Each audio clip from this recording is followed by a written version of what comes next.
Welcome to our latest edition of Creeping Up the Candle. It's good to be back. Today we are thinking about one of the things which signifies we have crept up the candle, the use of incense and bells, or as it's colloquially known, bells and smells. But before we get into all of that, John is of course here as ever. Hello everyone. And to begin, we simply need to say, John, the Lord be with you. And also with you. So, creeping up the candle, I think it's fair to say after a year and a half I have crept fairly far. And one of the things which signifies this is that we are now conversant in using incense and bells. And it will be good to explore together with you, Mary, and our listeners about the meaning of the symbols of incense and bells within the liturgy and within the tradition of the church. Absolutely. And also when John tells me to do it. Absolutely. That's largely when we use incense. St Paul's is interesting. It's a very bellsy church. It is. We've got our own bell tower. We use bells during the liturgy, and we have a little ship's bell that we ring at the beginning of each service. We aren't that much into incense. Not really. We use it in some occasions, high days and holidays, but it's not a regular feature on the Sunday liturgy, shall we say. But it is something I've been learning about as part of my Creeping Up the Candle, so I'm confident to say I know all about it, and we're ready to discuss. We'll find out. So incense, it's mentioned in the Old Testament. It's been around for a very long time, and it represents our prayers, I think, rising up to God. There's a passage in the scripture talking about the evening prayers rising like the incense up to heaven. So it's a very ancient symbol used in the worship of the temple in Jerusalem, the burning of incense. And certainly burning incense, we find it across many cultures and religions for that matter. Of course, Hinduism, Buddhism is also one of the features of burning incense, and the idea of the ascending smoke up to heaven. Also in ancient Greece, it was similar, I suppose, to incense, but the burning of the offerings, that was more likely than incense, which probably was used as well. But that smoke going up to heaven, and indeed, of course, in the worship of the temple in Jerusalem. Yes, we should probably say at this point, a lot of people will be thinking about incense sticks when we talk about incense. Yes. The incense that we use in church is very different. It is. It's a resin from the trees that is collected and then dried and treated. There's different kinds that you can buy of incense. And recently, when I was visiting Greece, we had an episode where we talk about my visit in Greece. I bought some incense that is made by the monks from Mount Athos, which is the one we are using at the moment. It is very nice. And the way it is, it's not lit as a stick. We have a container called a thurible, which has a pot and it's got a hat on top with holes in it. We set fire to little coals and then we pour the incense on top of that, and that's how we make the fire. And you may well have seen people in processions. They carry it on a string and they swing it, and certainly when one of my children was learning to do it, they used to swing it through 360 degrees. Very talented. Absolutely. But largely it is part of the procession, the first person in the procession, I think. Yeah, it is. It is. Before we go into the use, let's talk about the meaning, though. Did I deviate from the script, John? Surprise, surprise. The meaning of incense. So we talked about the references to the Old Testament. They are like prayer rising in front of God. And what else? What other meanings do we have for incense, Mary? In pilgrimage times, when the people who were on pilgrimage were smelly, they used to use it to make the church smell nice. There's a very practical use of incense, and that's what Mary is pointing out, that it's to purify, literally, churches. So we have the great example of what is called the Botafumeiro, which is the Gallego, that's the northwest of Spain, that area in Santiago de Compostela, where we have this huge thurible that fills the whole cathedral, and then it's swing from one side of the church to the other around the nave, with several men have to pull that huge thurible, and that was to purify the church for all the smelly pilgrims that will finish the Camino. That's the idea. So there is a very practical use of incense within the church to purify. And then also it has the symbolic meaning of purification, of cleanliness, and of course godliness and devotion when we incense icons, when we incense the altar, when we incense the gospel book, when we incense the offers on the altar, so the offering of bread and wine just during the offertory. So that is one of the other meanings. The meanings, right. I hadn't connected that with the Compostela thing.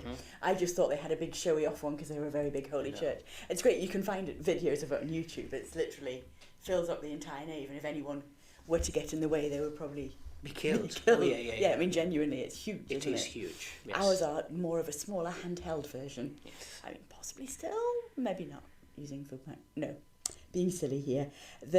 Ours are just small, fiery handbags, I think they're disdainfully called.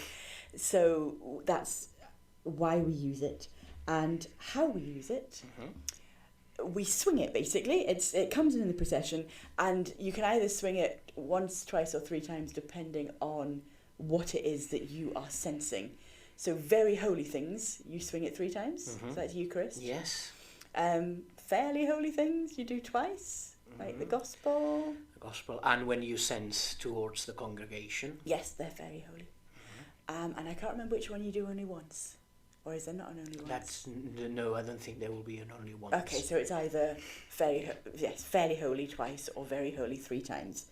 And as you bring it into sense the altar, of course, you walk all the way around the altar and you sense the entire thing, just swinging it, and it gets really heavy. It can be. One of our thuribles is quite heavy. So, as you said earlier on, all the thurifer, which is the person, the server at the altar that carries the thurible, will always process in front of the crucifix, in front of the cross, the processional cross, on the entry procession, and then when the president of the Eucharist reaches the altar and has venerated the altar, will sense the altar as a reminder that Christ is present there, and that the altar is the symbol that Christ is present in the gathered assembly. Once the altar is sensed, then it's kept until the Gospel. The Gospel, yeah. A proclamation of the Gospel, when again the procession for the proclamation of the Gospel will proceed with the thurifer going ahead, and then the deacon or the priest who's proclaiming the Gospel will sense the Gospel book. Yeah. Then later on for the offertory, when we sense the offers of bread and wine, and we sense the altar once again.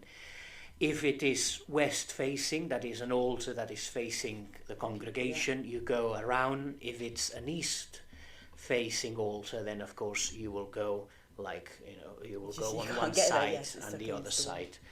And it is recommended to stop in each corner of the altar when you sense as well. And when you go in front of the altar, you sense the cross as well. Yes, I always forget to stop at the edges. I just like to bomb around. After the offers have been sensed, then the president is sensed by the deacon or the thurifer, and then the congregation is sensed as well. So that's two for them. And in very high church context, at the moment of the elevation, consecration and elevation in the Eucharistic prayer, the elements are sensed when the elevation takes place. So when you're holding up the bread and wine, you hold it up, and then the thurifer will sense it for you. That's right. So having said that, we only use it really Christmas and Easter. We use Christmas midnight mass, Epiphany. Yes, of course. Easter Vigil, Monday, Thursday, Easter Vigil, Corpus Christi. And that's about it. Yeah, so we don't do it that often. It's fairly divisive incense, isn't it? Even in high church circles. Well, sadly, it can be. It can be. I think because people see the smoke and they get the Protestant cough out. yes, I think some people, find it difficult to... Sensing and the incense is a beautiful symbol, but it should never be overdone. No. And that is the problem. Yeah. When you overdo it, and the whole place is like a beautiful cloud of smoke, that's not what people really want. No, it shouldn't. Because of course of the breathing yeah. conditions. But if it's done properly and in a dignified manner, it can be a beautiful symbol to enrich the liturgy, and indeed very poignant and meaningful. Yes, and I think especially in a big church it dissipates much better, doesn't it? So yes, I know when we went to Australia we had a much more modern church, so we used one coal, and that was not quite as incensey, but it was necessary for the building. It worked perfectly. So. I'm always fascinated in the Orthodox Church. When you go to the churches, especially after the Divine Liturgy, the smell is fantastic of incense, and you don't see any cloud of smoke. Oh, right. And even during the liturgy, when the Divine Liturgy is taking place, incense is used in several points throughout the liturgy. But there's never a huge cloud of smoke, but that lovely smell of fresh incense being burned. And I think that is the way forward, where you can smell it and you can see it being used within the liturgy, but that is not overpowering. Yes, and people can breathe freely even though there's incense around. So that is smells, I think, nicely covered. And the thing, obviously, which rhymes with smells is bells. That is something that we have to deal with, or we enjoy dealing with. Sounds like an imposition, Mary. Something that we do every week, in fact twice a week, because we do bells for our Wednesday. At every Eucharist. Every Eucharist, There's bells. So this is something I'm a bit more familiar with, having crept up the candle. But it wasn't something I really understood, I think, until I got here. It makes sense when you understand how it works with the liturgy. I know we're training up some new servers, and one of them had said to me, I'm never going to be able to remember when to do the bells. But actually it's not a case of remembering the bells as such, it's a case of watching to see what happens, and whenever you elevate anything then the bells are rung. But we're getting ahead of ourselves. There are 3 types of bells we use at St. Paul's. And the first one is nothing really to do with us, the bell tower. We have a wonderful set of bell ringers who turn up. They practice every Monday evening, but they ring the bells before and after church. That's right. And if any of you would be interested in learning how to ring bells, there's a very good group that ring bells. They practice on a Monday night and they ring before the Sunday service on a Sunday morning, and then they do quarter peals and different ringing methods on a Sunday later on after the morning Eucharist. And they ring also for choral evensong, first Sunday of the month. Before evensong they also ring on the first Sunday of the month in the evening. And they do many activities and many events for the ringing. We have very good bells at St. Paul's, and I think that's something to be proud of. And the town really appreciates the bells at St. Paul's. We're lucky, I think, in not having many residential neighbours. They can again be controversial, but for us they're a definite asset, and they are rung traditionally to tell people that church is beginning and ending. And the days before people had their own watches or clocks or phones in our case, it was basically a, hey guys, get yourselves out the fields and up into church. It was traditionally, of course, in a Catholic country as I'm coming from, bells would be rung for the Angelus, where that is normally midday. Right. So the bells will ring for the prayer of the Angelus, which we can talk in another episode. Bells will ring for funerals.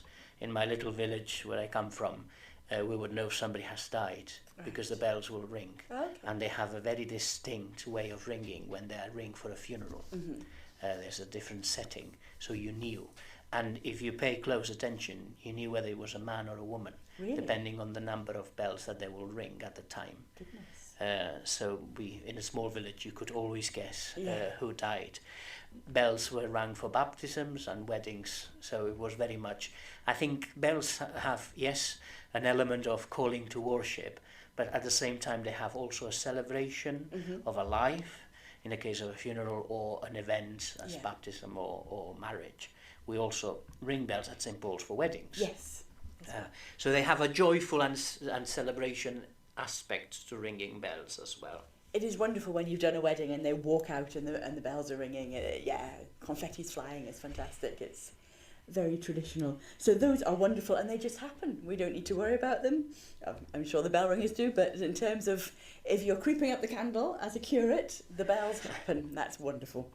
The other types of bells we use are smaller.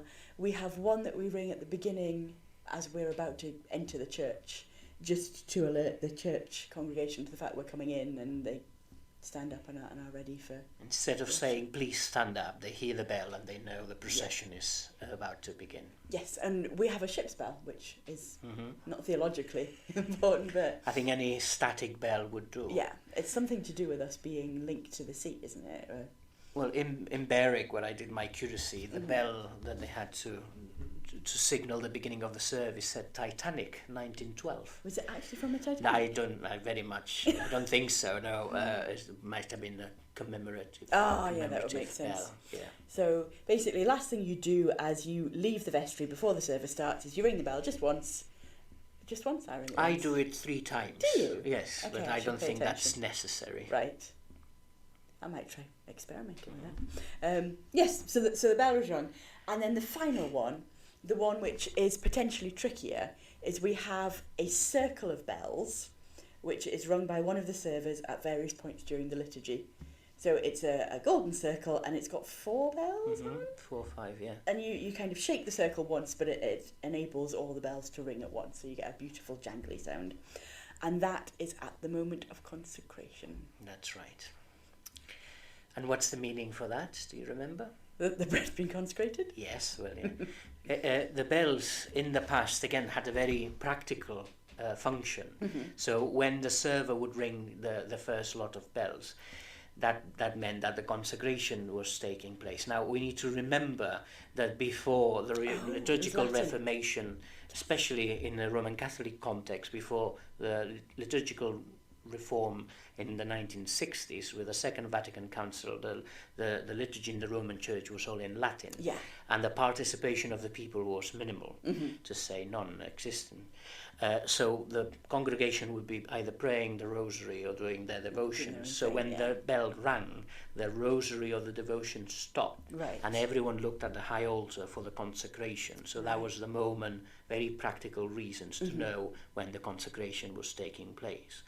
And for us today, it's also to remind that there's something very holy taking place at that moment.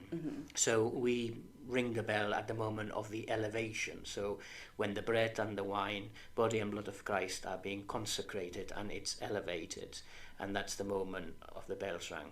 There's 2 moments, and then at the end of the Eucharistic prayer for the great doxology, we raise again the elements of bread and wine, and the bells are rung again. Excellent. So it's quite easy when we're doing it facing the congregation, because we say, you take the bread and then you say, do this in remembrance of me. You hold it high in the air and the bells are rung. And the same with the wine, do this in remembrance of me, hold it up, bells are rung. When we have used the side altar, which we do on a Wednesday, which is east facing. East facing, so that means it's stuck onto the wall, you can't get behind it. You have to do everything with, or a lot of things with your back to the congregation, and then you sort of flip round when you want to talk to them. And that, you hold it up and say, do this in remembrance of me. John's giggling, I've said something. Yeah, no. Carry on. Then you genuflect, so you bow down, then you lift it up, and then you genuflect again. So this is a traditional way in which it would have been done. Right. So that first there's a first genuflection before the elevation. Right. So the first genuflection signals the moment that the elevation is coming. Right. So there's 1 bell for the first genuflection, 2nd bell for the elevation of the element of bread and wine when you lift it high. And then the 2nd genuflection after the elevation signals the 3rd bell. So it's genuflect, yes. Yeah. And so I hadn't twigged actually that when it was in Latin, people would have been doing their own thing, and the Eucharistic prayer that we're saying at the front, which now we talked about, we use all the seasonal prefaces, and it's they would have been using the seasonal prefaces, but we need to bear in mind that the whole service, it was not just in Latin, but the majority of the prayers were in secret. Oh. So the people, the congregation would hardly hear what the priest is saying at the high altar. Right. And especially the words of the consecration in the all rite of the Roman Church. It is said in secret, what we call sotto voce, what it is called like a very soft, almost, whispered. Almost whispered. Yeah. That's really interesting. So, because obviously I always think of the congregation as being very much part of and listening and joining in with what we say. And when we talked about the proper prefaces, that's a kind of a signal to the congregation that that's part of our season. Again, this is very much the liturgical reform in the 1960s that takes back to what would have been the celebration of the Eucharist in the early years of Christianity, and that's why it is a rediscovering of the all rites. Really. So that participation of the people is something quite new. Yes. So the bells are a hangover from that time. I hadn't twigged that. And of course they arrived into the Church of England through the Oxford movement. Yeah. So early on, before common worship, before the ASB, before even the Roman renewal of the liturgy in the 1960s. Yes. So we do this in remembrance of me, bread and wine. And then you said great doxology, which of course I know exactly. That is the end of the Eucharistic prayer, just before the Lord's Prayer. Whom, with whom, and in whom? Right. All power and honor and glory be yours, Almighty Father, forever and ever. And then you elevate. And that's when you take the host in your right hand. That's right. Not your left hand. No, I would never do that. Preferably the right. And then you hold the cup in the left hand, which, dear listeners, it's counterintuitive when you're right-handed. You've got a cup of wine in front of you, not to lift up with your dominant hand. And finally, gosh, looking at the time, we need to whiz on. The one time in the year that we use bells in the Gloria, we have on our notes, which of course I know is... During the Easter Vigil. During the Easter Vigil. Oh, of course, yeah. So during the Easter Vigil, you ring the bells at the beginning of the Gloria because the Gloria's been away for Lent and you haven't had it. And then suddenly you're all excited because it's back. Within the Easter liturgy, the Gloria happens just after the Exultet, so the proclamation of the Easter message, and then the Gloria starts, bells ring, and all the lights in the church and candles can be then lit. So that's a very special moment.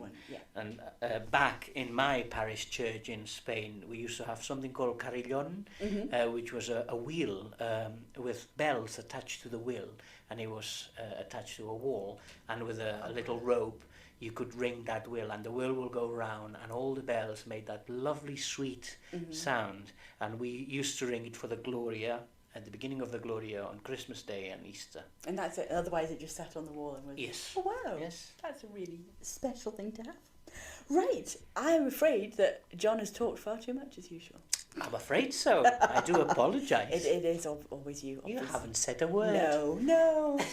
Maybe next time I'll say some stuff. Yes, so all that remains is for us to say, John, the Lord be with you. And also with you. Thank you very much, everyone, for listening. It's good to be back, and... Thank you all for your faithfulness in following us up, and please like the episode if you have enjoyed, and tell all your friends about the podcast. Yes, and subscribe on Spotify if you haven't already. Thank you.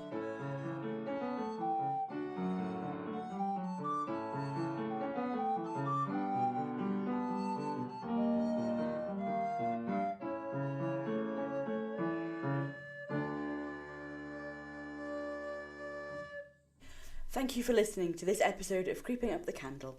We hope you enjoyed it. If so, please follow us, and we'll be back with another episode very soon. And last but by no means least, thank you so much to Kevin and Estelle Holland for providing the music.